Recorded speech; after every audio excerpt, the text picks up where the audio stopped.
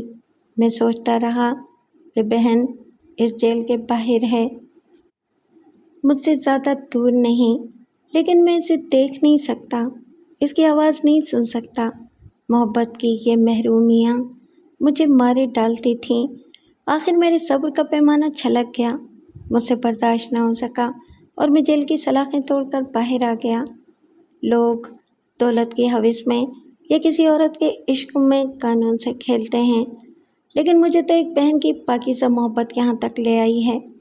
بابا، تم صرف میرے جرم کو دیکھتے ہو، میرے پیار کی پاکیزگی کو بھی تو دیکھو۔ بوڑھے نے ایک گہری سانس لے کر کہا، ہاں بیٹا، ہم محبت کی نظر سے دیکھیں تو قانون بہت ہی ظالم نظر آتا ہے۔ بعض اوقات ہم قانون کا احترام کرنے کے باوجود محبت کو ترجیح دیتے ہیں۔ یہی دیکھو نا کہ میرا فرض تو یہ تھا کہ میں اس علاقے کے تھانے سے مدد لیتا اور تمہیں قانون کے حوالے کر دیتا، لیکن اس معصوم مریم کے وجود میں ہم دونوں کی محبت مشترک تھی۔ تم نے محبت سے مریم کی جان بچائی، اس کے زیورات بچائے، کیا میں تمہیں قانون کے ہاتھوں سے نہیں بچا سکتا؟ ایسے ہی مقام پر پہنچ کر محبت افضل ہو جاتی ہے اور قانون کانٹے کی طرح چبھنے لگتا ہے۔ بہرحال اب تم یہ بتاؤ کہ کہاں جاؤ گے؟ بابا نے جواب دیا، میں جنگلوں میں بھٹکتا ہوا اس بستی کی طرف آ گیا ہوں۔ میں نہیں جانتا کہ یہاں سے حسن آباد کتنا دور ہے۔ بوڑھے نے کہا، حسن آباد تو یہاں سے 15 میل کے فاصلے پر ہے۔ کیا تمہاری بہن اسی شہر میں رہتی ہے؟ ہاں، اسی شہر میں بیائی ہے۔ مجھے وہاں جا کر معلوم کرنا ہوگا کہ وہ کس محلے میں رہتی ہے۔ میں دن کے اجالے میں تو نہیں جا سکتا، رات کی تاریکی ہی سازگار رہے گی۔ سوچتا ہوں کہ جب 15 میل کا فاصلہ ہے تو ابھی کیوں نہ چلا جاؤں؟ کیا آپ مجھے پہننے کے لیے کوئی معقول سا لباس دے سکتے ہیں؟ ہاں ضرور دے سکتا ہوں، لیکن تم بہت زیادہ تھکے ہوئے ہو۔ میرا مشورہ ہے کہ آج رات یہاں آرام کر لو، کل تمام دن میں تمہیں چھپا کر رکھوں گا، رات ہوتے ہی تم حسن آباد چلے جانا۔ بابا نے کہا، نہیں بابا، منزل کے قریب پہنچ کر صبر نہیں ہوتا۔ میری ماریا مجھ سے صرف 15 میل کے فاصلے پر ہے، مجھے یہاں نیند نہیں آئے گی، میرا جانا ہی بہتر ہے۔ بوڑھا ایک صندوق کے پاس گیا اور اسے کھولتے ہوئے بولا، یہاں کر دیکھو، صندوق میں میرے جوان بیٹے کے کپڑے ہیں، جو تمہیں پسند ہو پہن لو۔ بابا نے صندوق کے پاس آ کر ایک لباس نکالا اور اسے پہننے کے لیے دوسرے کمرے میں چلا گیا۔ بوڑھے نے پوچھا، یہ بدماش ابھی تم سے سرحد پار کرنے کی بات کر رہا تھا، کیا تم بھی اس ملک سے باہر چلے جاؤ گے؟ بابا نے دوسرے کمرے سے جواب دیا، ہاں، آزادی کی سانس لینے کے لیے یہاں سے جانا ہی ہوگا۔ میں بہن کے ساتھ اس لیے نہیں رہ سکتا کہ میری بدقسمتی سے اور بہن کی خوش قسمتی سے اس کا خاوند ایک پولیس انسپکٹر ہے۔ اب آپ ہی بتائیے کہ جرم قانون کے سائے میں اپنی بہن سے محبت کیسے کر سکتا ہے؟ یہ سوچ کر دل دکھتا ہے کہ پتہ نہیں بہن کو جی بھر کر دیکھ بھی سکوں گا یا نہیں۔ وہ لباس پہن کر دوسرے کمرے سے نکل آیا۔ شوکت اب تک بے ہوشی کی حالت میں زمین پر پڑا ہوا تھا۔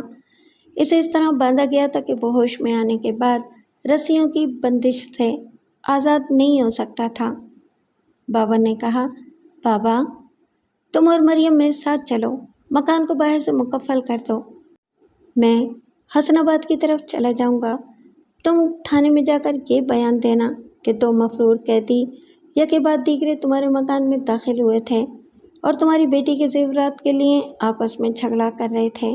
جھگڑے کے نتیجے میں ایک نے دوسرے کو مار مار کر بے ہوش کر دیا، پھر اسے رسی سے باندھ کر میرے مکان کے ایک کمرے میں چھوڑ گیا اور میری بیٹی کے زیورات لے کر بھاگ گیا۔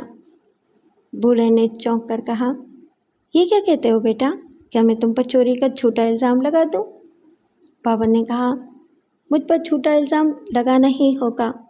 اگر تم نے میری ہمدردی اور محبت میں میری حمایت کرتے ہوئے پولیس کو بیان دیا تو وہ یہی سمجھیں گے کہ چونکہ تم اور مریم مجھ سے متاثر ہو اس لیے تم نے مجھے فرار ہونے کا موقع دیا ہے اور صرف ایک ہی مفرور قیدی کو قانون کے حوالے کر رہے ہو۔ بوڑھے نے ہچکچاتے ہوئے کہا، بیٹے تم نے مجھ پر بڑا احسان کیا ہے، مریم کی زندگی اور اس کے زیورات کی حفاظت کی ہے، یہ زیورات یہاں چھوڑ کر جا رہے ہو، پھر میں کس زبان سے تمہیں چور کہوں؟ مجبوری سب کچھ کہنے پر مجبور کر دیتی ہے۔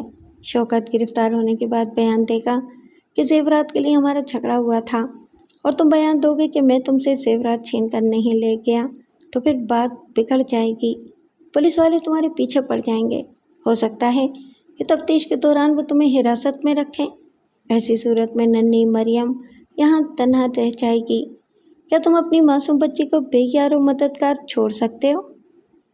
میں تمہیں سمجھاتا ہوں کہ فی الحال مجھ سے ہمدردی نہ کرو، میں تو پہلے ہی بے شمار الزامات کا نشانہ بنا ہوا ہوں اور ایک عادی مجرم کہلاتا ہوں، اگر الزامات کے سمندر میں تم جھوٹ کا ایک چھوٹا سا کنکر پھینک دو گے تو کوئی ہلچل نہیں مچے گی۔ ہاں یہ جھوٹ بول کر بھی تم مجھ پر ایک احسان کر سکتے ہو۔ وہ کیا؟ بوڑھے نے جلدی سے پوچھا۔ بابر نے کہا، تم اپنے بیان میں یہ نہ لکھوانا کہ بابر حسن آباد کی طرف گیا ہے، مجھے پولیس کی تعاقب سے بچانا چاہتے ہو تو انہیں کسی دوسری سمت لگا دینا۔ وہ باتیں کرتے ہوئے مریم کو ساتھ لے کر باہر آ گئے۔ بوڑھے نے مکان کے تمام دروازوں کو مقفل کرنے کے بعد اپنی جیب سے 1000 روپے نکال کر بابر کی طرف بڑھاتے ہوئے کہا، اسے رکھ لو، میرے پاس اتنے ہی نقد روپے ہیں، شاید یہ تمہارے کام آ جائیں۔ نہیں بابا، صرف 15 میل کا تو سفر ہے، میں پیسوں کے بغیر بھی وہاں تک پہنچ سکتا ہوں۔ وہ انکار کرتا رہا اور بوڑھا بابا اصرار کرتا رہا کہ وہ باپ بن کر اسے روپے دے رہا ہے، اسے انکار نہیں کرنا چاہیے۔ اس کے بے حد اصرار پر بابا نے اس رقم کو لیتے ہوئے کہا، تم ٹھیک کہتے ہو بابا، باپ محبت سے دے تو بیٹے کو انکار نہیں کرنا چاہیے اور بھائی محبت سے دے تو بہن کو بھی انکار نہیں کرنا چاہیے۔ یہ کہہ کر اس نے مریم کو پکڑا، اس کی ہتھیلی کھولی اور اس پر 1000 روپے رکھ دیے۔ مریم نے خوشی سے اچھلتے ہوئے کہا، بھائی میں ان پیسوں کی ایک بہت خوبصورت بولنے والی گڑیا خریدوں گی۔ بابر نے مریم کو دونوں ہاتھوں سے اٹھا کر چوم لیا، پھر اسے فضا میں اسی طرح بلند رکھتے ہوئے بولا، تو میری بولنے والی گڑیا ہے، یہ معصوم رشتے، صاف ستھری محبت اور پاکیزہ جذبے جیل کی 4 دیواری میں نہیں مل سکتے تھے۔ میں ایک آزاد پنچھی ہوں، آزادی سے اڑتا ہوا اپنی ماریا تک پہنچ جاؤں گا۔ بوڑھے نے کہا، خدا تمہیں ضرور منزل تک پہنچائے گا۔ بابا، عزم سفر ہو تو منزل مل ہی جاتی ہے۔ کسی بزرگ نے کہا ہے کہ جب تم خانہ کعبہ کی طرف جاؤ یا مسجد کی طرف جاؤ یا کسی بھی مقدس مقام تک پہنچنے کا عزم کرو تو راستے میں نیکیاں کرتے جاؤ۔ میں بھی بہن کے مقدس دیار کی طرف جا رہا ہوں، میں بھی نیکیاں کرتا جا رہا ہوں اور دریا میں ڈالتا جا رہا ہوں، آج رات میں ضرور اپنی بہن تک پہنچ جاؤں گا۔ یہ کہہ کر اس نے ایک بار پھر مریم کو چوما، پھر اسے بابا کی گود میں دے کر حسن آباد کے راستے پر جانے لگا۔ بوڑھا بابا اسے سمجھا رہا تھا، بابر کو دور تک اس کی آواز بتا رہی تھی کہ اسے حسن آباد پہنچنے کے لیے کن راستوں سے گزرنا چاہیے۔ پھر بابا اور مریم دور رہ گئے اور وہ آگے بڑھتا چلا گیا۔ اب اس کے جسم پر جیل کے کپڑے نہیں تھے، ایک سادہ سا لباس تھا، اس کے باوجود وہ چہرے سے خطرناک نظر آتا تھا کیونکہ جیل کی پتھریلی زندگی نے اس کے چہرے کو بھی سخت اور کھردرا بنا دیا تھا۔ اس پر بڑی ہوئی داڑھی اور سرخی مائل بڑی بڑی آنکھیں رات کے وقت بڑی بھیانک لگ رہی تھیں۔ وہ تیزی سے اپنی منزل کی طرف بڑھتا گیا، کبھی وہ تیز رفتاری سے چلتا تھا، کبھی ایک ہرکارے کی طرح سست رفتاری سے دوڑتا جاتا تھا۔ ہر قدم پر اس کی بہن قریب آتی جا رہی تھی۔ رات کے 11 بجے اسے شہر کی روشنیاں نظر آنے لگیں۔ جب وہ شہر میں داخل ہوا تو وہاں رات کی خاموشی چھائی ہوئی تھی۔ حسن آباد اتنا بڑا شہر تھا کہ سمندر کی طرح اس کا دوسرا کنارہ نظر نہیں آتا تھا۔ ایک اجنبی کے لیے یہ ناممکن تھا کہ وہ اتنے بڑے شہر میں اپنی بہن کی رہائش کا ڈھونڈ نکالتا، لیکن جس طرح پولیس تھانوں میں شہر کے تمام چوروں اور بدماشوں کے پتے لکھے ہوتے ہیں، اسی طرح ہر چور بدماش کے دماغ کی چھوٹی سی ڈائری میں پولیس والوں کے رہنے سہنے اور اٹھنے بیٹھنے کے اوقات، مقامات اور مصروفیات کی معلومات درج ہوتی ہیں۔ وہ کسی بدماش سے انسپکٹر مراد علی کا پتہ معلوم کر سکتا تھا۔ بابر نے وہاں پہنچ کر سب سے پہلے شراب اور جوئے خانے کا پتہ چلایا، پھر وہاں کے ایک بدماش سے انسپکٹر مراد علی کا پتہ دریافت کیا۔ اس بدماش نے پتہ بتاتے ہوئے کہا، میرے پڑوس میں ایک شخص محسن علی رہتا ہے۔ انسپکٹر مراد علی اکثر وہاں آتا رہتا ہے۔ بابر نے کہا، محسن علی تو میرے چچا ہیں، تو مہربانی کر کے مجھے وہاں تک پہنچا دو، میں شہر میں اجنبی ہوں۔ وہاں بیٹھے ہوئے دوسرے بدماش نے اسے سر سے لے کر پاؤں تک دیکھتے ہوئے کہا، یار، حلیے سے تو ہماری برادری کے معلوم ہوتے ہو، یقین نہیں آتا کہ پولیس والوں کے رشتہ دار ہو۔ تقدیر ایسے ہی کھیل کھیلتی ہے، کبھی کبھی چور اور سپاہی کو ایک ہی رشتے میں منسلک کر دیتی ہے۔ اس بدماش نے اٹھتے ہوئے کہا، میرے ساتھ آؤ، میں اپنے مکان کی طرف جا رہا ہوں، تمہیں راستے میں محسن علی کے گھر کا پتہ بتا دوں گا۔ وہ دونوں باتیں کرتے ہوئے اڈے سے باہر نکل آئے۔ آدھے گھنٹے کے بعد بابر اپنے چچا محسن علی کے دروازے پر کھڑا ہوا تھا۔ اسے مکان تک پہنچانے والا آگے بڑھ گیا تھا۔ بابر نے دروازے پر دستک دی۔ دستک کی آواز پر اس کے چچا ہی نے دروازہ کھولا، پھر اسے دیکھتے ہی چونک کر بولے، تم یہاں کیوں آئے ہو؟ تمہاری چچی نے جب سے سنا ہے کہ تم جیل سے فرار ہوئے ہو، تب سے وہ یہی کہہ رہی ہیں کہ تم بھاگ کر یہیں آؤ گے اور ہمارے لیے مصیبت بن جاؤ گے۔ بابر نے کہا، انکل، پہلے مجھے اندر تو آنے دیجیے، میں ابھی چلا جاؤں گا، آپ لوگوں کے لیے مصیبت نہیں بنوں گا۔ اس کے چچا نے ایک طرف ہٹ کر اسے اندر آنے کی اجازت دی، پھر دروازے کو بند کرتے ہوئے کہا، اگر مراد یہاں آ گیا اور اس نے تمہیں یہاں دیکھ لیا تو ہم اسے منہ دکھانے کے قابل نہیں رہیں گے۔ اس بات کو میں اچھی طرح سے سمجھتا ہوں، آپ یقین کریں، اگر وہ آ بھی گیا تو میں آپ لوگوں سے اپنا رشتہ ظاہر نہیں کروں گا۔ میں صرف ماریا کو ایک نظر دیکھنے آیا ہوں۔ میں نے ایک جگہ سے مراد کا پتہ حاصل کیا ہے، آپ بتائیں کیا یہ پتہ درست ہے؟ اس نے پتہ بتایا۔ اس کے چچا نے کہا، پتہ تو درست ہے، مگر تمہیں وہاں جانا نہیں چاہیے۔ کیا وہاں جاؤ گے تو مراد سے سامنا نہیں ہوگا؟ میں چھپ کر جاؤں گا، وہاں میری ماریا ہوگی، میں اسے دور سے دیکھوں گا، اگر وہ تنہا ہوئی تو اس سے 2 باتیں کروں گا۔ اس سے ہمیشہ کے لیے دور جانے سے پہلے کیا میں 2 باتیں کرنے کا بھی حقدار نہیں ہوں؟ اس کے چچا نے کہا، یہ دانش مندی نہیں ہے، تم جیل سے فرار ہو کر ایک پولیس انسپکٹر کے مکان میں داخل ہونا چاہتے ہو۔ اگر اس سے سامنا ہو گیا تو وہ تمہیں نقصان پہنچائے گا، کیا تم بھی اپنی بہن کے سہاگ کو نقصان پہنچا سکو گے؟ میں تمام راستے نیکیاں کرتا آیا ہوں، منزل پر پہنچ کر کسی کی برائی یا نقصان کیسے چاہوں گا؟ میں صرف اپنی بہن کے پتے کی تصدیق کرنے کے لیے آیا تھا۔ آپ اطمینان رکھیں، اگر مراد سے سامنا ہو گیا تو میں خود کو گرفتاری کے لیے پیش کر دوں گا۔ جانتے ہیں کیوں؟ اس لیے کہ میری گرفتاری سے مراد کو ترقی ملے گی اور مراد کی ترقی سے میری بہن کو خوشحالی نصیب ہوگی۔ یہ کہہ کر اس نے دروازہ کھولا اور خدا حافظ کہہ کر وہاں سے چلا گیا۔ ماریا ایک دم سے بیمار ہو کر بستر کی ہو گئی تھی۔ جب سے اس نے وہ فلم دیکھی تھی تب سے اس کا یہی حال تھا۔ وہ کٹا ہوا ہاتھ کئی بار اس کی چشمے تصور میں آ چکا تھا۔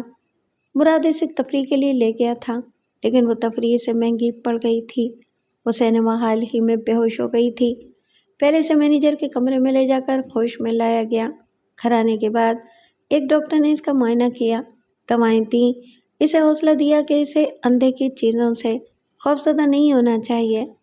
ماریا نے خود ڈاکٹر کو بتایا تھا کہ ایک ہاتھ اکثر اس کے خوابوں اور خیالوں میں آ کر اسے دہشت زدہ کرتا ہے۔ ڈاکٹر نے اسے سمجھایا، وہ محض ایک خیالی ہاتھ ہے، وہ تمہارے پاس کیسے آئے گا؟ حقیقتاً اس ہاتھ کا کوئی وجود نہیں ہے، پھر اس سے ڈرنا کیسا؟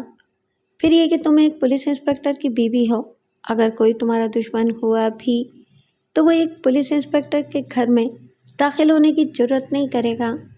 ماریا نے نقاہت سے کہا، میرا کوئی دشمن نہیں ہے، میں نے کبھی کسی کا برا نہیں چاہا۔ پھر کوئی بلا وجہ اپنا ہاتھ میری گردن تک کیوں لائے گا؟ یہ بات میں اچھی طرح سمجھتی ہوں اور اپنے دل کو اچھی طرح سمجھاتی ہوں، اس کے باوجود بھی دہشت زدہ رہتی ہوں۔ ڈاکٹر نے اپنا بیگ سنبھالتے ہوئے کہا، تمہیں صرف وہم کی بیماری ہے مراد صاحب، آپ انہیں تنہا نہ چھوڑیں، خصوصاً رات کے وقت ان کے پاس کسی کو موجود رہنا چاہیے۔ اچھا میں چلتا ہوں، خدا حافظ۔ یہ کہہ کر وہ چلا گیا۔ پھر دوسری رات کو بھی اس نے آ کر ماریا کو دیکھا۔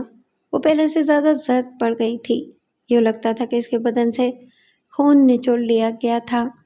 اس کے اندر جو ایک اندھے کا ہاتھ تھا وہی اس کا لہو نچوڑ رہا تھا۔ ڈاکٹر مایوس ہو کر چلا گیا اور مراد سے کہا گیا کہ ماریا کے دماغ میں بچپن ہی سے خوف سمایا ہوا ہے۔ اس خوف کی جڑیں بہت گہری ہیں۔ اس کے دماغ سے دہشت کو نکالنا تقریباً ناممکن ہے۔ ڈاکٹر درست کہہ گیا تھا، واقعی وہ ناقابل علاج ہو گئی تھی۔ اب تو ہلکی سی آہٹ سن کر چونک جاتی تھی۔ اگر دروازہ زور سے بند ہوتا تو اس کا دل خوف سے دھڑکنے لگتا تھا۔ مراد نے گھر کی ملازمہ کو تاکید کی تھی کہ وہ آہستگی سے دروازہ کھولے اور بند کرے۔ بیگم صاحبہ سو رہی ہوں تو چپ چاپ کمرے کی صفائی کر کے چلی جایا کرے۔ ملازمہ نے اس کی ہدایت پر عمل کیا تھا، مگر چپ چاپ کمرے میں آنا بھی مہنگا پڑا تھا۔ ایک بار ماریا کی آنکھ کھل گئی تھی۔ کمرے میں کسی کی موجودگی کا احساس ہوتے ہی وہ چیخ مار کر اٹھ بیٹھی تھی۔ بعد میں اس کی سمجھ میں آیا تھا کہ کمرے میں ملازمہ ہے۔ اس رات بھی مراد ہمیشہ کی طرح ماریا کے ساتھ خوابگاہ میں آرام کر رہا تھا اور اسے مختلف لطیفے سنا کر اس کا دل بہلا رہا تھا۔ ٹھیک آدھی رات کو ایک سپاہی نے آ کر دروازے پر دستک دی۔ مراد نے ماریا سے کہا، میں باہر کا دروازہ کھولنے جا رہا ہوں، میرے آنے تک ملازمہ تمہارے پاس رہے گی۔ ماریا نے کوئی جواب نہیں دیا، چپ چاپ بستر پر پڑی رہی۔ مراد نے ملازمہ کو بلا کر کمرے میں رہنے کے لیے کہا اور پھر باہر کا دروازہ کھولنے کے لیے وہاں سے چلا گیا۔ ماریا گمسم پڑی ہوئی تھی۔ پچھلی رات سے اس کی یہی حالت تھی۔ وہ سوچتی زیادہ تھی اور بولتی کم تھی۔ وہ مراد کو سمجھا نہیں سکتی تھی کہ اس کا دل کس قدر کمزور ہو گیا ہے اور وہ کس طرح اندر سے ٹوٹ کر رہ گئی ہے۔ مراد نے کمرے میں آ کر ماریا سے کہا، اس وقت میرا تھانے پہنچنا بہت ضروری ہے۔ یہاں سے 15 میل دور جیل سے فرار ہونے والا ایک مجرم شوکت پکڑا گیا ہے۔ وہ اور بابر دونوں ایک ساتھ فرار ہوئے تھے۔ اب ہم شوکت سے یہ معلوم کر لیں گے کہ بابر کس علاقے کی طرف گیا ہے۔ ماریا اپنے بھائی کا نام سن کر اٹھ بیٹھی۔ مراد نے سمجھا کہ وہ گھبرا رہی ہے۔ اس نے تسلی دیتے ہوئے کہا، گھبراؤ نہیں، تم یہاں تنہا نہیں رہو گی، میں سپاہی کو یہاں چھوڑے جا رہا ہوں، تمہارے پاس ملازمہ رہے گی اور باہر سپاہی پہرا دیتا رہے گا، تم ڈرو گی تو نہیں؟ ماریا نے نفی میں سر ہلایا۔ مراد مطمئن ہو کر چلا گیا۔ اس وقت رات کا 1 بج رہا تھا۔ چونکہ ملازمہ نیند سے اٹھ کر ماریا کے کمرے تک آئی تھی، اس لیے اس کی آنکھوں میں نیند کا خمار تھا۔ وہ تھوڑی دیر تک جبراً جاگتی رہی، پھر آہستہ آہستہ اونگنے لگی۔ ماریا تھوڑی دیر تک اسے بہلاتی رہی تاکہ وہ کسی طرح جاگتی رہے، لیکن وہ سو گئی۔ اور کیوں نہ سوتی؟ اسے کسی کا خوف تو نہیں تھا کہ ڈر کے مارے جاگنے میں ماریا کا ساتھ دیتی۔ ماریا تھوڑی دیر تک اسے دیکھتی رہی، پھر اس نے سوچا کہ بیچاری بوڑھی عورت تمام دن گھر کا کام سنبھالتی ہے، اس وقت اسے سونے کا پورا حق حاصل ہے۔ وہ پھر بستر سے اٹھ کر بیٹھ گئی۔ دور فرش پر ملازمہ سو رہی تھی۔ پچھلی شب کی ہواؤں سے کھڑکیوں کے پردے لہرا رہے تھے۔ ان کی لہر لہر سے اسے یوں معلوم ہوتا تھا جیسے کھڑکی کے راستے کوئی پردے کو ہٹا کر آ رہا ہو، اور وہ آ رہا تھا۔ ایک کمرے سے گزرتے ہوئے اس نے قد آدم آئینے میں اپنا عکس دیکھا تو ٹھٹک کر رہ گیا۔ اسے اپنا چہرہ بڑا ہی ڈراؤنا لگ رہا تھا۔ حالانکہ وہ بدصورت نہیں تھا، مگر حالات نے اس کا حلیہ بگاڑ دیا تھا۔ اس نے سوچا، بہن سے بچھڑے ہوئے ایک مدت گزر گئی ہے، وہ مجھے نہیں پہچانے گی، رات کے وقت میرا یہ چہرہ دیکھ کر ڈر جائے گی، اور اگر اس نے ڈر کر چیخ ماری تو گھر کے دوسرے لوگ اٹھ کر آ جائیں گے۔ انسپکٹر مراد علی کو تو میں نے